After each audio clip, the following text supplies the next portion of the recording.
اللہ نے نازل فرمایا اپنے آخری نبی صلی اللہ علیہ وسلم کو، آخری، کوئی نبی اس کے بعد نہیں آنے والا ہے. تو اس کی فکر کرنی چاہیے، اور بچوں کی، آنے والی نسلوں کی حفاظت، اس کی ذمہ داری، اس علم کو سیکھنا، پڑھنا اور اس پہ اپنے بچوں کو لگانا. ایک صاحب، مجھے ایک واقعہ یاد آ رہا ہے کہ میں مکہ مکرمہ میں حرم کے اندر بیٹھا ہوا تھا. وہاں ایک صاحب ملے جو سعودی حکومت کے قریبی لوگوں میں سے، یعنی ایڈوائزر بھی کہہ سکتے ہیں. تو وہ بات کرنے لگے. سعودی عرب میں ابھی کچھ سالوں سے انہوں نے سختی ختم کر دی.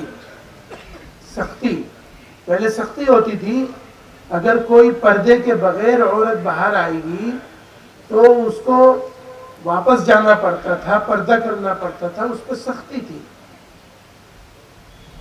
تو اب اختیار دے دیا، تمہیں پردہ کرنا ہے ٹھیک ہے، نہیں کرنا ہے تو ٹھیک ہے، تمہاری مرضی، تمہارا اپنا دین. پردہ کر کے آنا ہے تو ٹھیک، نہیں آنا ہے تو تمہاری مرضی. تو وہ یہ کہنے لگے کہ یہ سب چھوٹ دینے کے بعد بھی 5% کے اندر دیکھا گیا کہ پردہ ہٹا ہو یا پردہ کم ہوا ہو یا کوئی دین سے دوری دیکھی گئی ہو. 5% کے اندر 95% سے زیادہ لوگ دین کے اوپر اپنی مرضی سے قائم. کیوں؟ یہ کیسے ہوا؟ یہ اس لیے ہوا کہ انہوں نے ایجوکیشن دیا، ان کو معلوم ہے کہ دین کیا چیز ہے. اگر ہمارے پاس، ہماری نسلوں کے پاس صحیح ایجوکیشن ہے، ان کو معلوم ہے، تو ان کو دین سے دور کرنا تقریباً ناممکن ہے. یہ علم ایسی چیز ہے، اگر آپ کے پاس علم ہے تو سب کچھ ہے، اور اگر آپ کے پاس علم نہیں ہے تو کچھ نہیں ہے. جو چاہے گا برباد کر دے گا،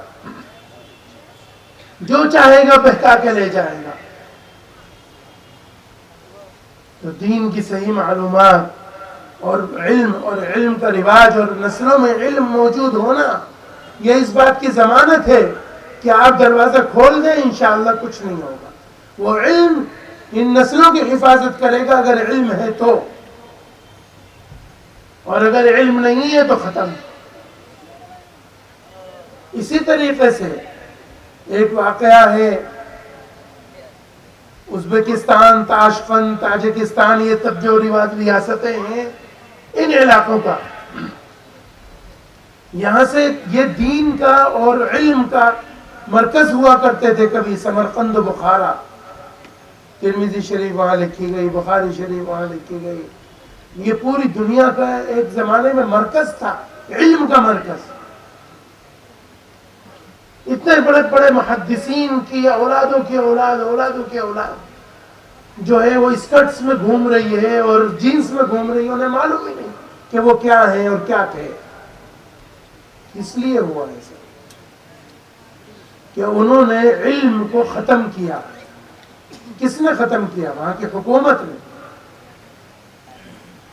مدرسوں پر پابندی لگائی، مکاتب پر پابندی لگائی، اور جو مدرسہ پڑھا ہوا آدمی ہے، جب وہ مر گیا اس کی اولاد کو کیا پتا کیا تھا، اور جتنا اس کی اولاد کو پتا تھا اس کے بعد والی کو اور بھی پتا نہیں تھا، اس کے بعد والی کو اور بھی پتا نہیں تھا. حضرت فدائے ملت حضرت مولانا سید اسعد مدنی رحمت اللہ علیہ دیوبند میں، ان سے اس ریاست کا آدمی اس زمانے میں، آج سے 20-22 سال پہلے، کوئی آیا دلی، تو اس کو پتا چلا کہ ہندوستان میں اب انڈیا کے لیے، کیونکہ روس سے دوستی ہے اور تھی، تو تو ان لوگوں کا آنا جانا آسان تھا، تو کوئی آیا ویزا لے کے، تو دلی میں اس نے اپنے گائیڈ سے کہا، کسی سے جو اس کا جاننے والا تھا، کہ بھئی میں کوئی مدرسہ میں نے سنا ہے یہاں پر ہے اور میں وہ دیکھنا چاہتا ہوں۔ کہاں سے آیا وہ؟ جو بالکل مرکز سمرقند بخارا اس علاقے کا رہنے والا، اس کی خواہش ہے کہ وہ مدرسہ دیکھنا چاہتا ہے، اس کی نسلوں نے نہیں دیکھا، ختم کر دیا گیا حکومت کی طرف سے۔ تو وہ آیا، اس نے بتایا کہ بھئی وہ دیوبند کا ایک مشہور مدرسہ ہے، تو دیوبند تو دلی سے زیادہ دور نہیں ہے، وہ دیوبند لے کے آ گیا، دارالعلوم دیوبند پہنچا، تو حضرت اتفاق سے موجود تھے دیوبند میں، فدائے ملت رحمت اللہ علیہ۔ تو بڑی مسجد ہے دارالعلوم دیوبند کی، مسجد رشید، وہ اس نے وہاں نماز پڑھی، شاید زندگی کی اس کی پہلی نماز ہوگی، اور مسلمانوں کی اولاد، بڑے بڑے لوگوں کی اولاد۔ اس کے بعد وہ حضرت رحمت اللہ علیہ سے ملا، تو اس نے ان کو بتایا کہ میں ایسے ایسے، جیسے اپنی ٹوٹی پھوٹی بھاشا میں، وہ ایک ترجمان ساتھ تھا ان کا، تو چند ایک لفظ سبحان اللہ ماشاءاللہ ایک آدھ لفظ کے علاوہ اسے کچھ پتہ نہیں تھا۔ یہ کس لیے ہوا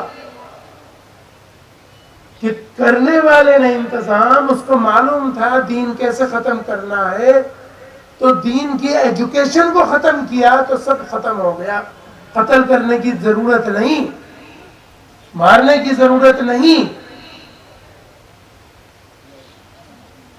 یہ دین کی تعلیم ایسی چیز ہے، اگر علم ہے، ایجوکیشن ہے، تو اولادوں میں، نسلوں میں دین بچے گا، اور اگر نہیں ہے کوئی گارنٹی نہیں۔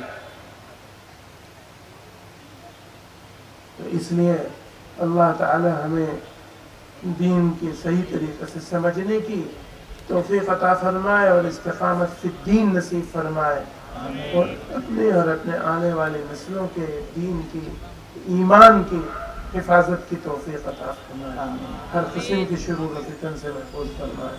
وآخر دعوانا الحمد للہ رب العالمین۔